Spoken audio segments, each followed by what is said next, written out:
Hey friends, welcome back to the In Due Season podcast. This is Amber Smith, your host, and today we're going to be talking about homeschooling without tech tools. Now, some of us who are homeschooling don't have computers for all of our students or are working with limited resources. Now, I just put out a podcast with the 39 tech tools that I use on my phone right now for our homeschooling classes. Some of them are single-time classes, and others are online courses that I can access through my phone for my students. But there was a time when we used absolutely no tech in our household, and I'd like to share how we did that with you right now. Now, first of all, the question you might be asking is, can I give my kids a solid homeschool education on limited funds or without online tech tools? My 3 college students were awarded full academic scholarships, and we didn't even watch TV until they were 13. So how did we do school at home without technology or internet access? Well, first of all, I'd like to share with you a little bit about what I learned in my early education and how that inspired the homeschool I have today. Now, when I was younger, I was tested in my public school and given an opportunity to join a GATE school in California. Now, the GATE program is the Gifted and Talented Education Program, and I was blessed to get to spend 3 years in the program in California. Now, the one thing that I enjoyed the most was the depth of exploration we were allowed in our classes. What was different about my education was in 3rd and 4th grade, not only did I have a full class on Greek mythology, a full class on the culture of Kenya, but I was studying high-level mathematics and science in 3rd, 4th, and 5th grade. I also had a class of French. These were opportunities I was exposed to because of the intelligence I showed on a test. As I began raising my own children, I knew that these were opportunities most of them would not be afforded in a regular public school program, and I began to wonder if superior outcomes might be more related to the teaching tools our children are exposed to in their public school experience. And if I could create a model that gave them the opportunity to expand what they could learn and what they were capable of, perhaps we would see better outcomes from their education experience. This is the whole thing that led me to think about homeschooling in the first place. Now, replicating that system at home was an idea I began with. The first foundation was great books. Books was an area that I was not an expert in when I began homeschooling. In fact, I've written about it before, but I was a child who was raised in a house without books. I was raised with a single mother for most of my childhood. My first failing grade was actually in elementary school for not reading because we didn't have books in our home. That was one thing I wanted to change with my children, was to give them a relationship with books that brought them a love of learning. One way I did that was to model reading myself and making that an important value in my own life. This also introduced me to lots of books that I had missed in my education experience because reading was not a value that I had in my own life. Another area that I wanted to replicate from my own educational experience was the broad depth of cultures that I was introduced to, not only in the GATE program, but at the school I attended. It was a diverse population, not only ethnically, but socioeconomically. I wanted my children to have a worldview that included many cultural dynamics and people groups that maybe were not influenced or exposed to in the Midwest. Learning about other cultures was one of the things that I wanted to make a core value in my homeschool education. Mythology and epic tales is a passion of my own. I loved my Greek mythology class as a child and have been a little obsessed with mythology ever since. So that was definitely a huge part that I wanted to include in our homeschool education. There's something about fairy tales, stories and epic tales that creates a spark of imagination and a kernel of logic, truth, and problem solving that nothing else can ignite like an epic story.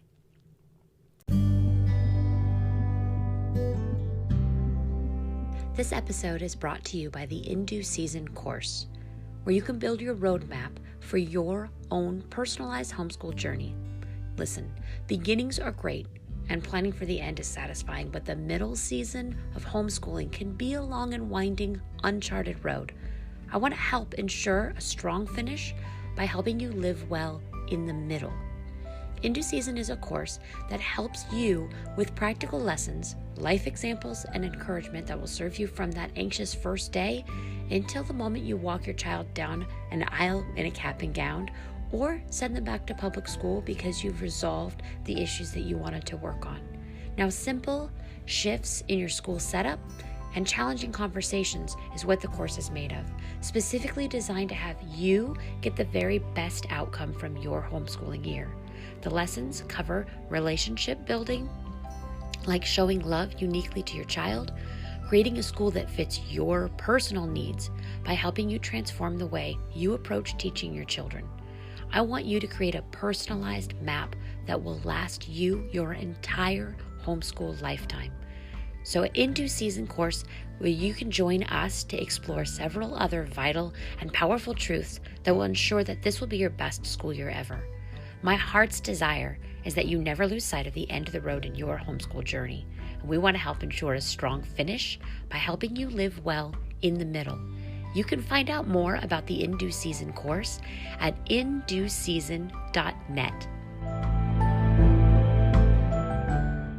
An introduction to early foreign language was another item that I learned from the GATE program. I probably would not have been apt to begin Latin in 5th grade with my older students had I not known how capable I was to learn French in the 5th grade. Exploring foreign language earlier is one of the opportunities we have as homeschool parents, and I'll tell you, it's much easier to learn the foundations of a foreign language in early elementary than it is at the high school level. Elementary is a great time to explore learning foreign languages. Now, another thing that wanted to be a core value in my homeschool was letting children explore interests deeply. One of the things I loved about the early elementary program I was in was the ability to explore experiments in depth. We were given more time to research and develop our ideas, and that was one of the areas I wanted to pursue in our homeschool as much as possible. There is nothing worse than being ignited an interest on a subject and finding that on Friday, that subject is closed for discussion and we're moving on to the next thing. Now, I'll say, in our early homeschool years, the public library was our greatest resource. I'm a user of Sunlight curriculum and have used it from the very beginning of our homeschooling through the whole 12 years of high school, and we have built ourselves a beautiful home library. But we didn't have that when we first began. Now, the library is a beautiful place to be able to gather materials and collect ideas on a single subject, or let your children explore even in the picture book collections. The beauty of the public library is you are not limited to what the library has on hand. Now, I live in a small rural community. When I needed to borrow the book with the poem Hiawatha for our social studies, the pages were literally taped in the book. But the beauty of the public library system, if there's a book you need, you could use interlibrary loan to collect the books and resources from other libraries and have them sent to yours. So no matter how rural you are, you can get the materials that are available in another library. Another resource that I used was collecting homeschooling catalogs for ideas about subjects, tools, and book titles that I didn't already know about. If we were going to study the American Revolution, I have a handful of catalogs that I can look through to gather a nice list of titles and start a unit study of my own. Just because you can't afford the package deal from a curriculum provider doesn't mean you're limited to using that product alone. You can, and I have, created our own studies from the materials that I've seen from other providers. That's the beauty of homeschooling, is you have the ability to create what you can from the tools and resources you have available to you. So what did my early homeschool look like? Well, it was driven out of the desire for my kids to have the same advantages of kids in the advanced program. I knew that I wanted them to have access to the tools and materials of the brightest and smartest in the schools. Now, reading was a vast majority of our day. I wanted to recreate what we were already doing at home. I read to the children in the morning for our quiet time and Bible reading. I read to the children at nap time, and I read to them in the evenings. When I looked to begin homeschooling, my deepest desire was to get school credit for what we were already doing at home. That meant continuing our reading habit, which led me to a literature-based homeschool program.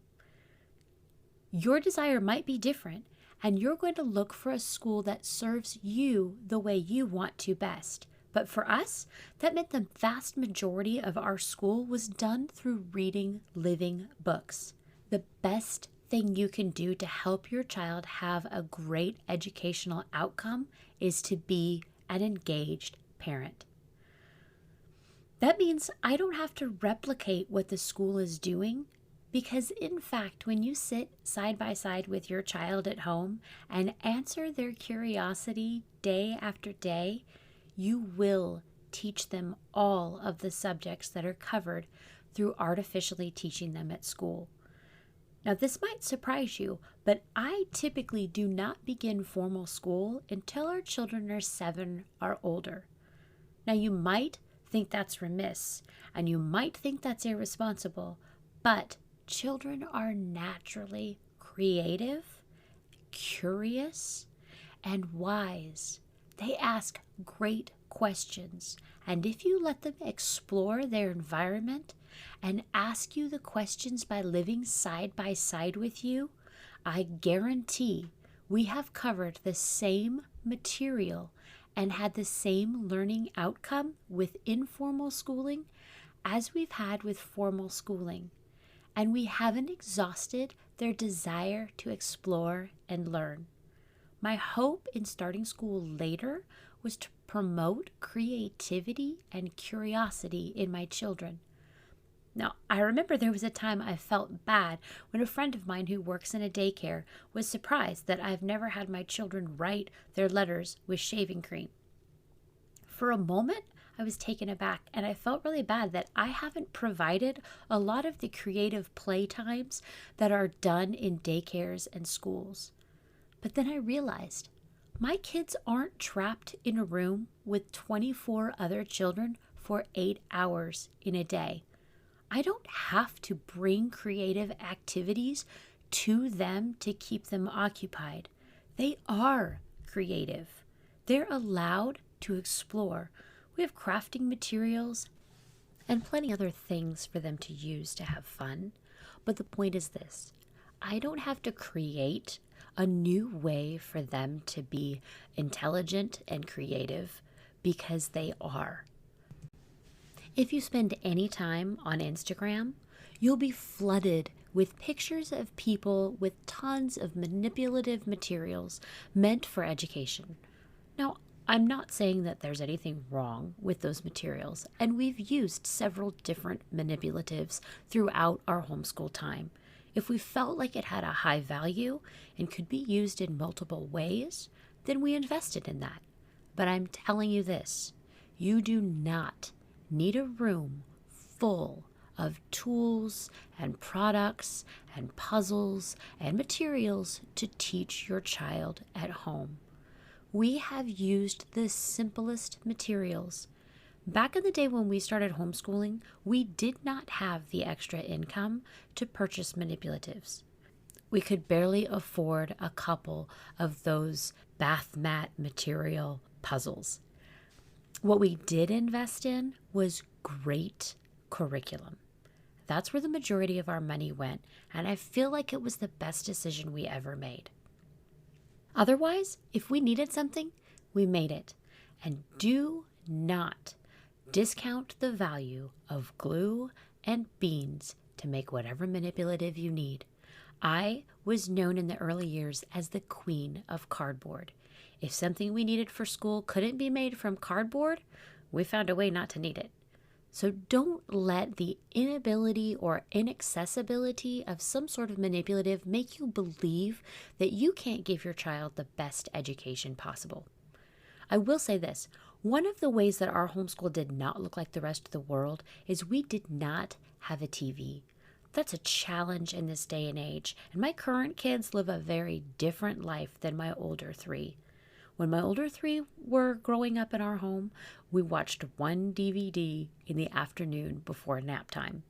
Now that's a huge difference, but I will say this, I see a huge difference in the creativity of my older children in comparison to the younger ones. And I've tried to make sure to limit screen time, movies, television. They don't have phones, and we try to keep that in check.